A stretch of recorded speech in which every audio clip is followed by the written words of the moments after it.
어떠세요? 뭐 올해 세금 정책이 많이 변하겠죠. 예. 우리가 알고 있는 건 양도세 중과 유예는 뭐 이건 분명합니다. 예. 항상 네. 확정된 바 없습니다. 정해진 바 없습니다. 뭐 결정된 바 없습니다. 이런 거 정하겠습니다라고 보시면 됩니다. 네. 그러니까 속된 말로 방구를 계속 끼면 화장실 가야 되는 거예요. 이게 찌라시가 계속 돌거든요.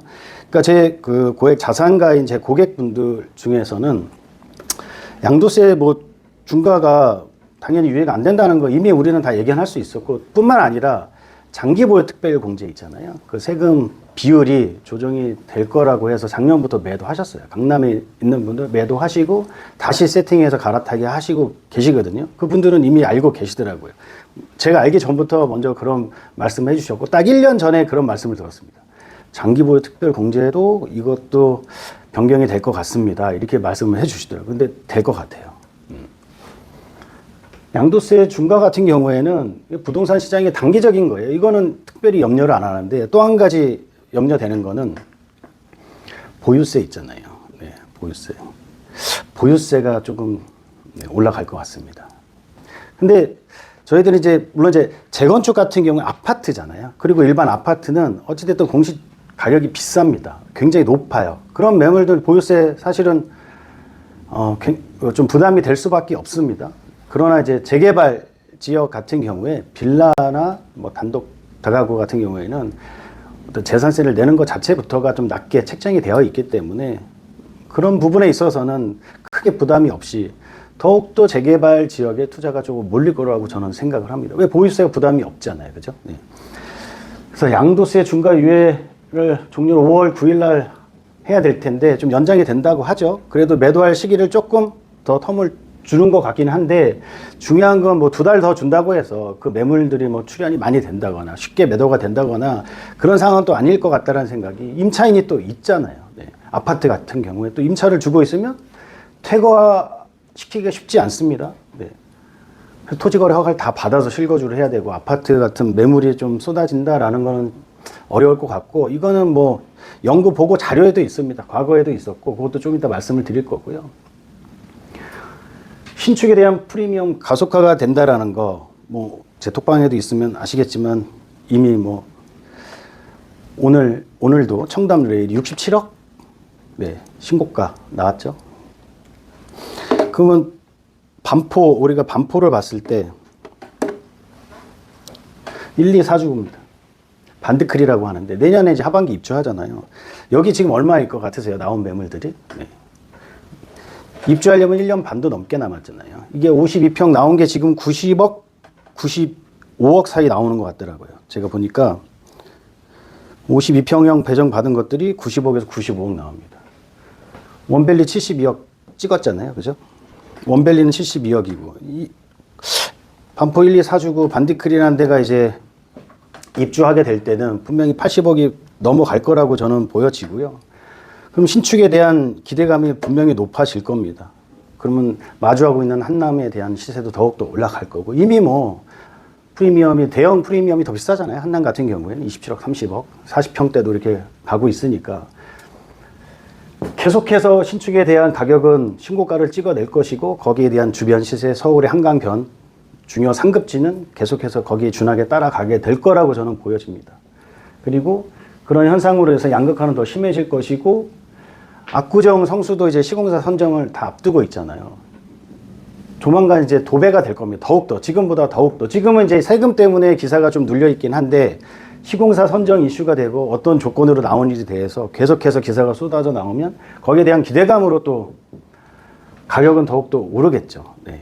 압구정은 당연히 84타입 신축을 100억 갈 것이고, 뭐 쉽지는 않습니다. 누구라도 압구정을 들어가기에는. 그래도 이제 한남이나 성수는 아직은 매수하시는 분이 있고 대계자도 있고 합니다. 그러나 이제 매도자하고 갭 차이가 크기 때문에 거래가 많이는 되지 않아요. 말씀드렸다시피 이런 보유세 문제라든가 조정이 분명히 될 겁니다. 저는 그렇게 생각하고요. 그래서 이제 정비 사업으로 더욱더 쏠림이 될 거고, 특히나 진행이 빠른 구역들 있잖아요. 그런 구역도 뭐 노량진도 계속해서 거래가 많이 되고 있고, 한남도 거래가 종종 되고 있고, 이런 신축에 대한 그런 기대감으로 계속해서 거래는 계속 될 것이고 심지어 용도상 아파트가 아니니까 토지거래 허가를 안 받아도 매수가 가능한 겁니다. 네. 신속통합기획구역이 아니라면 일반 구역에서 뭐 노량진도 마찬가지고 입주권이 아닌 13구역 그리고 한남 4호구역 네. 용도상 아파트 아니면 토지거래 허가 안 받고 금호 21구역 그리고 해제된 뭐 신당 10구역도 신통구역이긴 하지만 조합 설립 인가나고 나서 토지거래 허가 해제가 됐습니다. 갭투자 그냥 가능하신 거예요. 그래서 이런 쪽으로 더 쏠림 현상이 분명히 있을 거로 보여지고 양도세 중과 뭐 보유세 높게 하게 되면 거래는 많지는 않을 것이고요. 매물도 또 어찌됐든 이런 시기를 놓치게 되면 보유를 계속 할 수밖에 없기 때문에 매도 물량이 줄어들 겁니다. 그러면 가격은 또 풍기 현상으로 올라갈 것이고 뭐 많은 평균화된 그런 거래 가액이 아니고 신고가액만 뭐 잠깐 나오는 것들이 그게 시세인 줄 알고 가격이 또 계속해서 올라갈 거로 보여지고 거래는 당연히 하락을 할 거라고 보여집니다. 아무튼 금매를 뭐 나온다고 기대하시는 분이 있는데 나올 수는 있겠지만 그게 나한테 과연 올 것이냐 그것도 의문이긴 합니다. 네. 원밸리가 이제 75억을 찍었고 트리니 원 대박 아닌가요? 네. 조합은 그러니까 일반 분양가 27억 전후로 이렇게 나와 있는 건데 현금 갖고 계신 분들 청약에 뭐 가점이 된다라고 하면 당첨만 되면 로또를 몇 번을 맞아야 이 금액을 차익을 보겠습니까? 그죠? 네. 50억 차익을 보시겠죠. 향후에도. 강남 시세가 이렇습니다. 왜 상급지로 우리가 계속 눈을 돌리냐. 참 여기 껴놓은 게 참 미안한 일입니다. 제가. 네. 압구정 신현대 10년간 네, 상승한 가격을 비교해 보니까 하루에 146만 원씩 네, 수익을 봤다라는 통계고요. 아리팍 101만 원, 네, 잠실의 엘스 63만 원. 네. 최근에 그 자양 사동 A 구역 연립주택 그 이따가 자료를 보여드리겠지만 자양 사동 A 구역도 연립이 14년도에 취득을 하셔가지고 지난달인가 매도하셨던 것 같은데 그걸 보니까 계산해 보니까 제가 거기 63만 원씩 하루 63만 원씩 차익을 보셨더라고요. 18억 9천인가 차익 보시고 매도하셨어요. 예. 그러니까 잠실하고 이제 가깝게 또 마주하고 있는 그런 곳들 한강변에 있는 것들 기본적으로 이 정도는 수익을 보시지 않을까 이렇게 보여지긴 합니다. 말씀드렸다시피 양도세 중과에 대한 효과가 없다라는 거 이거는 뭐 제가 그냥 개인적인 사견이 아닙니다. 한국 조세연구원, 조세재정연구원에서 부동산 양도세 중과 제도는 수요뿐만이 아니라 공급도 위축시키고 가격 하락 효과는 미미하다고 나와 있죠. 가격을 오히려 높일 수 있다고. 그러니까 양도세 중과는 의미가 없습니다. 제가 말씀드린 건 보유세, 요거는 조금 하긴 할 것 같은데 그거는 의미가 있을 것 같고요.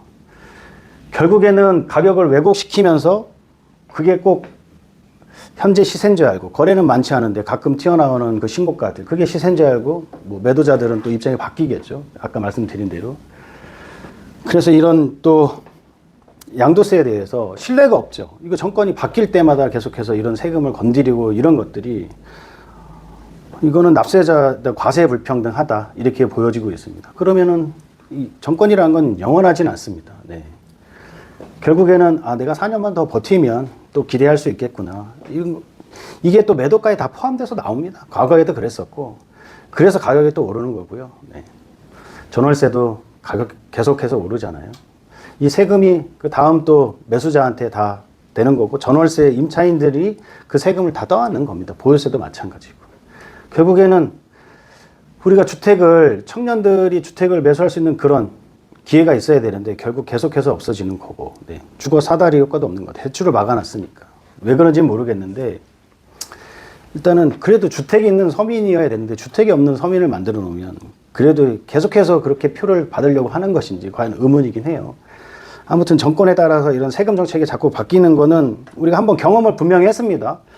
다 교육 효과가 있어요. 학습 효과가 있습니다. 그래서 매도는 쉽게 물량은 나오지 않을 것 같고 증여 또는 여러 가지를 통해서 계속해서 보유할 수 있는 그런 효과가 나올 겁니다. 정리를 하자면 매도 확률이 감소할 거고 보유 기간은 증가한다. 네, 핵심 지역은 가격 평화가 충분히 되고 또는 상승을 할 것이고 매물 증가라는 정책 가정이 실제 데이터에서는 성립이 안 한다는 보고서입니다. 네, 조세연구원의 보고서고요. 효과가 없다라고 보시면 되겠습니다. 자, 계속해서 뭐 부동산 대책이 계속 나옵니다. 아니라고 막 해요. 6월 달에도 아니다라고 하는데 결국에는 한번 정책이 나왔었고 9월 초에도 아니라고 했는데 나왔습니다. 대출 규제뿐만이 아니고 공급 대책에 대해서도 효과가 없었고 1월 달 대책이 나왔는데 또 나왔죠. 2월 달에 또 대책을 강구한다고. 될까요? 어떻게 보세요? 그 공급이 진짜 실제로 우리가 5, 6년 안에 입주할 수 있는 게 된다고 보세요? 어떠세요? 이게 20년 8월 사이 공급 대책이고요. 26년 1월 29일 공급 대책입니다. 이것만 지우면 어디 건지 모를 정도로, 예. 아니, 왜냐면 헤드만 바뀐 거지, 그 임무를 보시는 분들은 밑에 직원들은 그대로예요. 공무원들 마찬가지 아닌가요? 그 사람들 그대로 뭐 땅을 파서 만들 수는 없는 거니까 그거 그대로 그냥 해서 이렇게 하겠다. 이거 과거 정부가 다 했던 거거든요. 네, 문재인 정권뿐만이 아니고, 그죠? 그 이후에도 계속 했던 건데, 진행이 안 됐던 곳들입니다. 네. 물론, 이제 이재명 대통령은 좀 더 강력한 그런 성향이고, 뭐, 완성됐던 거, 뭐 많이 나왔잖아요. 거기 무슨 뭐, 경기도의 계곡, 뭐 이런 것도 다 처리하고, 뭐 이런, 그렇다고 하는데, 이 부동산이라는 게 쉽지 않아요. 보시면, 이소영 의원 잘 아시죠? 네. 이 사람도 앞장서서 반대를 했었습니다. 과천에. 네. 우원식 국회의장님, 노원구 국회의원이에요. 태릉 골프장 반대한다고. 네. 앞장서서 반대를 했던 분들이에요. 이게 과연 타당한가? 이런 데들이 뭐 우리가 소규모는 가능하겠죠. 소규모는 뭐 700세대, 1000세대 이거 오케이 좋아. 근데 막 몇천 세대씩 용산에 막 1만 가구, 2만 가구 는다는데 과연 될까요? 그것도 이해가 안 가는 게 용산은 용산 나름대로 국가 경쟁력을 키울 수 있는 그런 또 지자체를 만들어야 되고 공급은 공급대로 또 혜택을 줘서 지금 뭐 재개발 재건축 혜택을 줘서 자꾸 임대를 공급하든 이렇게 조금 협의를 해야 되는데 뭐 2, 3일 전에 우리 이거 발표할 거야 일방적으로 통보하고 협의는 안 된 상태고 될 수가 있을까요? 저는 용산은 특히나 또 한심한 정책이라고 생각합니다. 네. 국가 경쟁력을 키우려면 임대주택을 쏟아 부어서는 안 되지 않을까 싶어요. 그거는 주택의 문제가 아니라고 봅니다. 그러니까 사실은 이게 국민소득이 높아지잖아요. 뭐 홍콩도 마찬가지고 국민소득 우리보다 훨씬 많은데 거기 뭐 7평, 8평짜리에 7식구 막씩 삽니다. 네. 주방도 없이 조중 석식을 다 밖에서 해결하잖아요. 홍콩도. 우리도 그렇게 만들면 안 되겠지만 그래도 향후에는 이렇게 공급이 불확실하고 진행이 안 된다라고 하면 그런 시대가 저는 분명히 올 거라고 보여집니다. 네. 다 과거 정부에서 뭐 270만 원, 뭐 연에 10만 원씩 계속해서 한다고 하는데 그렇게 그게 다 과거 정부에 성공을 했으면 왜 공급 부족이 이렇게 일어났을까요? 이게 25년도 작년 11월인가 서울시 도시정비 페어에서 나왔던 자료입니다. 네. 26년도, 7년도, 8년도, 9년도. 그러니까 4만 5천 가구가 이제 필요 가구거든요. 서울시 평균. 이게 34년도부터 해결이 되는데 이것도 문제 없이 다 공급이 될 때. 뭐 이주비 대책 뭐 이런 것도 지금 다 막아놨기 때문에 공급이 늦어지거든요. 그 조합에서 문제 없이 다 공급이 됐을 때 34년도부터 해결이 되는데 뭐 말처럼 다 되지는 않으니까 결국에 제가 볼 때는 10년 미래 10년, 향후 10년까지는 주택 가격은 계속해서 상승할 것이고 입지에 따라서 좀 달라지겠지만 공급 부족은 명확하다. 제가 이거를 과거 21년도에 그렇게 강조를 했어요. 26년도가 오고 말았는데 거의 제로에 가깝다. 입주가. 네. 결국에는 지금 같은 부동산 시장이 되고야 말았습니다. 공급 부족입니다. 공급 부족. 네. 말씀드리자면 그 사견이 아니에요. 계속해서 말씀드리는 거는 어떤 증빙을 위한 자료를 제가 언급을 드리는 건데 주택산업연구원에서 작년에 말에 발표했던 자료입니다. 부동산 시장 전망입니다. 26년도 경제 성장률이 25년보다 개선이 될 거로 예상을 하고요. 뭐 자료를 또 보여드리겠지만 주택 기본 수요가 증가합니다. 그러니까 30세 이상이 되면 수요라고 보여지거든요. 주택이. 그 인구가 늘어납니다. 그 수요가 증가할 수밖에 없는 거고 보여드렸던 대로 공급 부족이 누적이 계속되고 있고 유동성 증가율이 장기 평균을 상회한다고 자료가 있어요. 이게 과거 몇 년 동안에 유동성 자산보다 지금 1년 동안에 유동성이 풀린 게 높습니다. 네. 그러면 해칭을 하기 위해서는 우리는 그죠? 부동산 지킬 수 있는 자산 현물 가치 떨어지면 그죠? 지킬 수 있는 우리가 자산을 찾아서 투자를 한단 말이에요. 그럼 그게 금이 됐던 뭐 부동산이 됐던 그 어떤 게 됐던 뭐 그게 그림이 됐던 뭐가 됐던 다 그렇게 투자를 하기 마련이고 미국 기준 금리가 뭐 올해는 뭐 한 차례 뭐 인하될 걸로 예상을 하더라고요. 그래서 국내 금리도 인하에 대한 압박이 올 수밖에 없다. 네. 그래야 또 국내 투자 유입을 할 수가 있기 때문에 그러면 또 금리 인하가 되면 어쩔 수 없죠. 이 모든 상황이 다 상승할 수밖에 없는 내용들이고 서울시 평균은 올해 이제 4.2% 가격 상승을 예상을 하는데 평균인 거죠. 네, 평균인 겁니다. 이게 서울 전체 시장을 두고 보면 우리가 말하는 한강라인 3급지들 핫한 지역들은 그 이상이 될 것이고 외곽은 그 밑에가 될 것이겠죠. 이 자료를 제가 보여드리는 건데요. 25년도 경제 성장률이 0.9%였는데 1.8에서 2.1 훨씬 더 높죠. 상승 요인입니다. 30세 도달 인구가 또 증가를 하고 73만 명 이렇게 되고 가구수 증가가 또 되는데 필요 가구수가 공급이 안 되는 거고 주택 공급 같은 경우에는 수도권이 지금 12만 호 예상을 하고 있는데 턱없이 부족한 거죠. 경기권까지니까. 유동성 자산이 지금 24년도와 25년도 420조가 증가를 했습니다. 이게 뭐 주식시장으로도 갈 수도 있고, 네. 주식에서 벌어서 다시 부동산으로 오고, 코인에서 벌어서 또 부동산으로 오고, 결국에는 그런 벌어서 부동산에도 투자를 해놓는 거예요. 안전자산. 네. 이 유동성이 어떻게 움직일 것이냐 지켜봐야 될 것이고, 말씀드린 대로 미국 기준금리가 1회 정도 인하할 것으로 예상이 돼서 국내 금리에도 영향을 줄 걸로 보여지고, 하락 요인은 모르겠습니다. 그러니까 뭐 PF에 대한 관리 대책도 그렇고 우리가 보유세에 관한 그런 부분이 약간 하락 요인이 될 것으로 보여지긴 하는데 상승 요인이 훨씬 더 많다라는 것입니다. 네.